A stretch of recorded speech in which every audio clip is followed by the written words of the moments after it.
If you have an interest in horses and love learning more about horses, the horse industry, teaching, or even managing your own horse business, then you're in the right place. We would love you to join us on our mission, which is to improve the lives of horses around the world through the education of riders, handlers, and trainers. So get comfortable, listen in, and enjoy. This has been another episode sponsored by Online Horse College. If you haven't had a look at the wide variety of equine-specific accredited courses, then go to onlinehorsecollege.com and I'll see you over there. Our guest today is Heather Lundquist. She started off as a show rider, went on to dressage, now is a dressage coach, trainer and judge, but she also specialises in teaching children at her busy riding school in Blewett Springs. How are you, Heather? I'm well, thank you. Now, I know you've listened to a couple of interviews, so what about your favourite quote? Have you got one for us? Mine would have to be, the horse is only as good as its rider. The reason for that is it's so often that you hear riders say, oh, he won't do this or he won't do that or he can't do this. And it's easy for riders to blame the horse for their mistakes. Instead, if they analyse themselves, they can fix the problem a lot of the time. Yes. So they become, instead of having passengers, they actually become riders to teach the horse. That's right. If the horse doesn't know. Yeah. Now, Heather, I know that you're full of, your life's full of horses now, and you've started off your son with horses. But how did you actually start with horses? Are you from a horse family? No, I was horse mad from the age of 3 in a very non-horsey family that lived in the city. And my parents bought some land and I started lessons at 5. And allowed to get my first pony when I was 7, which was a $300 pony that was a little naughty. My first memories would be riding my pony around the block with my mum following behind in the car to make sure that I got home safely. And then later on progressing to riding to Pony Club, which was 7 kilometres away because we didn't have a float. And did you ride by yourself, or is there anyone else nearby Yes. you would ride with? No, back then it wasn't a very big area and we didn't have close neighbours, let alone neighbours that had horses. So mainly by myself. Okay. It's the sort of thing, I often do interviews and people tell me how they started with horses and some of the things they did, and they do cringe, because now you think letting a 7-year-old, a young child ride 7 kilometres to Pony Club by themselves, and you think of all the risks. But when you're not aware of the risks, I think, this is when things just happen because people aren't aware of what can happen. That's right. And you wouldn't do it now with the traffic on the road, that's for sure. For sure. Now, do you have people working for you at your centre? No. You do it all yourself? Okay. Yes. If you were going to have someone who was working for you, what would you look for? Or if someone's going to talk to you about working with horses and having a career with horses, what are the core skills and character traits that you think that they need? I think, first of all, you need to be very passionate and very dedicated, and you need to be an extremely hard worker because the hours are very long. Okay. So you have to really, really like what you do. Yep. All right. Now, when you started with horses, did you go from school straight into horses? What was the progression there? No, I just come back from doing the Wimmera circuit in Victoria with Jill Rolton. Yep. And when I came back, begged my parents to let me leave school, and they said, you can only leave if you have a job. And then a client of Jill said, we'll gladly have you if you want to ride our horses for us and help us with our show team. Yep. So that's what I did for a little while. It didn't pay very well. So then I found myself having to then get an office job to pay for my horses. Yeah. So that's how it started. Okay. What do you think about working in the horse industry now, working with horses? What do you think is the best thing about working with horses? I think the best thing is being able to help riders and then watch them develop into better riders and have more understanding of their own horses. Okay, yep. Now, I'm sure Jill would have been a great inspiration there. Have you got any stories about any times with Jill? There were plenty. It was never dull, that's for sure. Tell us one incident or, tell us a couple of things that happened while you were with her. Well, I used to ride and compete on her horses. So every weekend I would be staying there. So I was there at any given time that I possibly could. Yep. We used to travel around the country to shows and royal shows. One that does come to mind was leaving Bordertown show. Coming home, I think we were coming back from Melbourne Royal. The tailgate of the float had come down while we were driving, and people had been going past, beeping and flashing their lights, trying to tell her that something was wrong. Yep. And we just kept driving, and she thought they were picking her driving until a policeman stopped and pulled us over, and we realised we'd been going along with the tailgate down. Oh, no. So that would have to be one of the things that I will always remember, because that was a bit scary.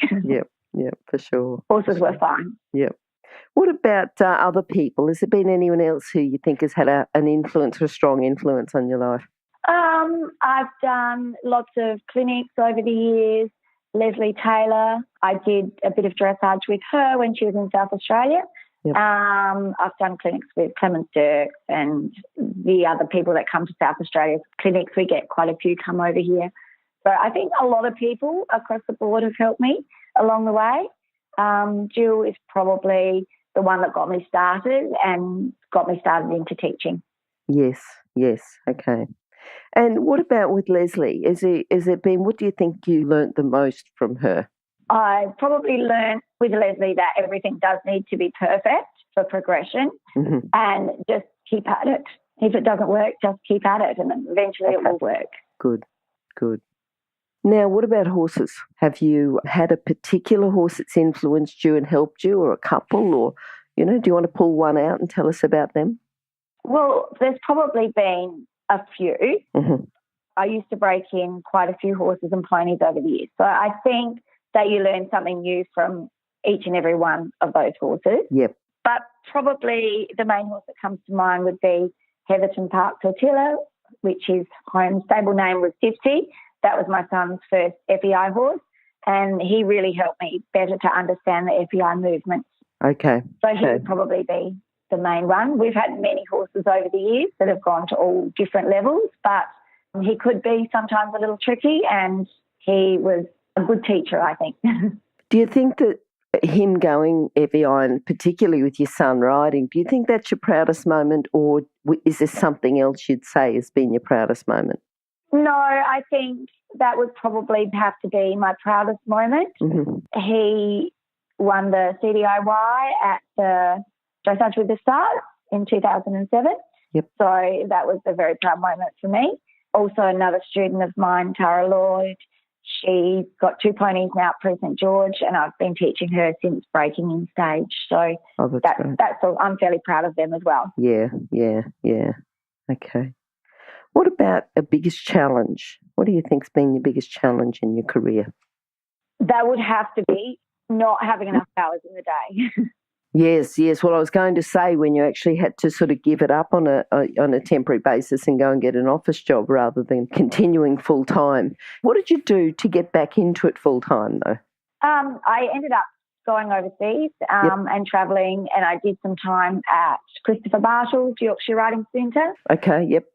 And then when I came back from there, I just started getting people calling for lessons, and that's really how it started. And then once I started, I just got busier and busier, and then it just fell into place.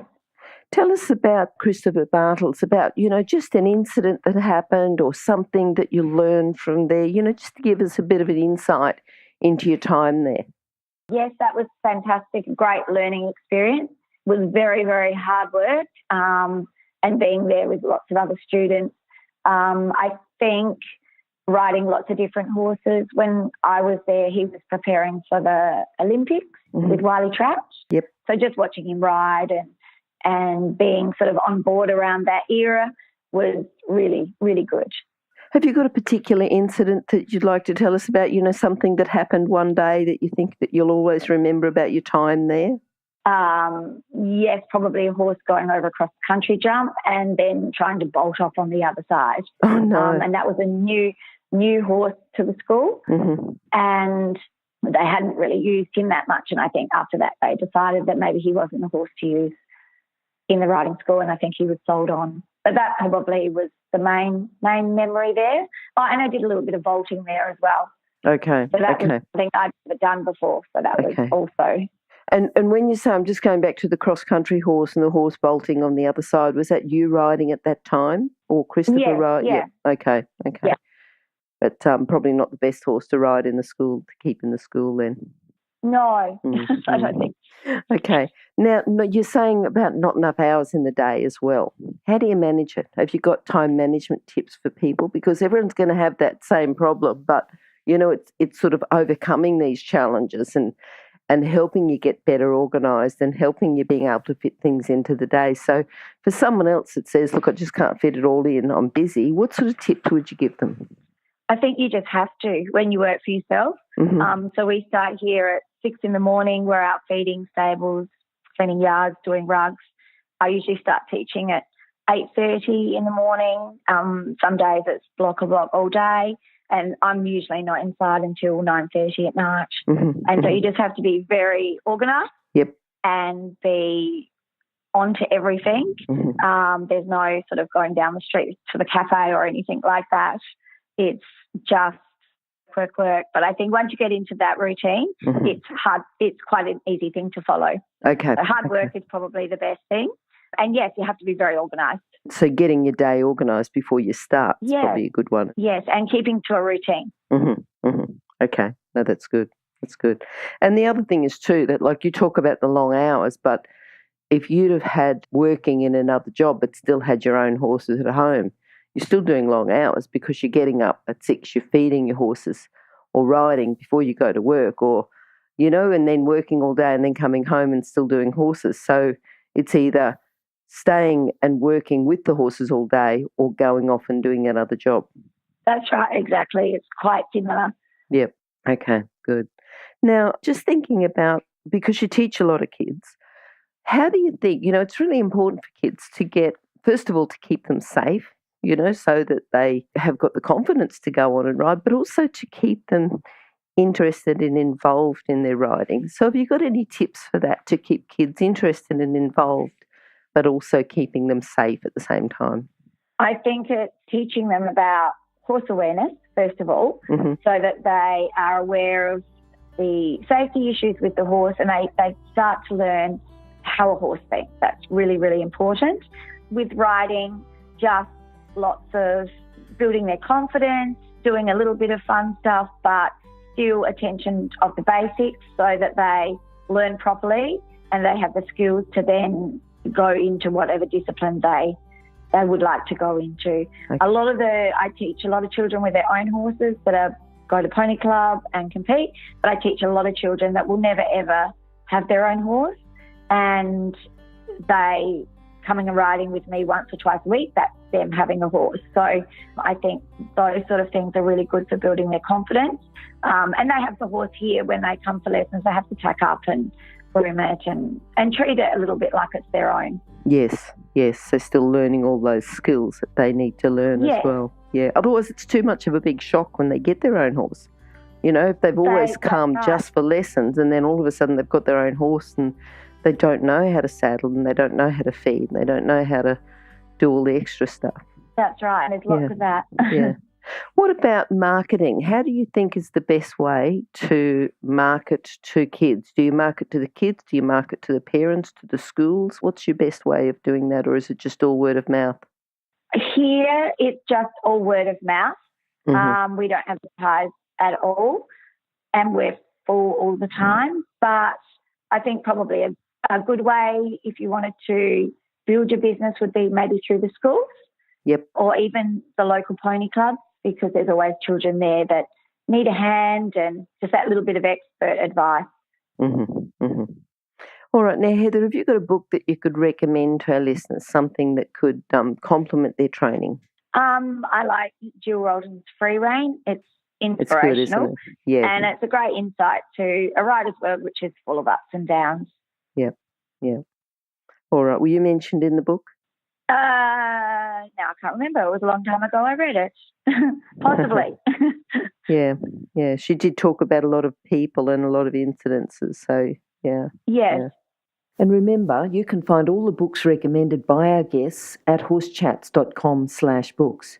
You can have a look at the guest page for the individual book they recommended, or just look at the recommended books by order of popularity at horsechats.com/books. Okay, now what are you looking forward to at the moment? You've got a young horse for your son that you're bringing on? Yes, well, he's 10 now, and we call him Wally. How old's your son? He's 23 now. Okay, yep. And he's just about ready to start advanced, and we're preparing him for FEI. Okay, good. So we're quite excited with that. Okay. Now, Heather, can you summarise your philosophy with horses into a message for our listeners? I think keep it simple. It doesn't have to be difficult, and be very open-minded when you're working with horses. If something's not working, try something different. Don't get stuck on one thing if it's not going to plan. Okay. No, that's good. All right. So how can people contact you? We have a Facebook page, Windermere Lodge Equestrian Centre, or my email is ridinginstructor@bigpond.com.au, or my mobile is 0413 529952. And those will be on your page at Horse Chats, which will be horsechats/Heather Lundquist, or else just go to horsechats.com and search for Heather, and you'll find those contact details as well, just in case you've missed them. Thank you for talking to us today. I think good. I think good about the tips for the horses. Interesting to know just about some tips about, your time with Christopher and your time with Jill, and, for all those people that have ever driven along with the tailgate down on their float, it happens to the best of us. Yes. It can happen. You've just got to pull up. It. Yeah, and if people are driving along the road pulling faces and making fun of you, maybe you've got to pull over and they're not just making fun of you driving. All right. That's right. Yeah, okay. All right, thanks, Heather. Good to talk to you. Terrific. And hopefully we'll talk to you again sometime soon. Okay, thank you. Bye. Bye. Now, if you're still there, you probably know that I'm absolutely passionate about education within the horse industry. That's why I host this podcast. My other venture is Online Horse College. Have a look now at onlinehorsecollege.com, and I'll see you over there. Remember that our comments and instructions are general in nature and do not take into consideration your individual horses or your individual ability and circumstances. If you enjoyed this podcast, then please leave your comment below.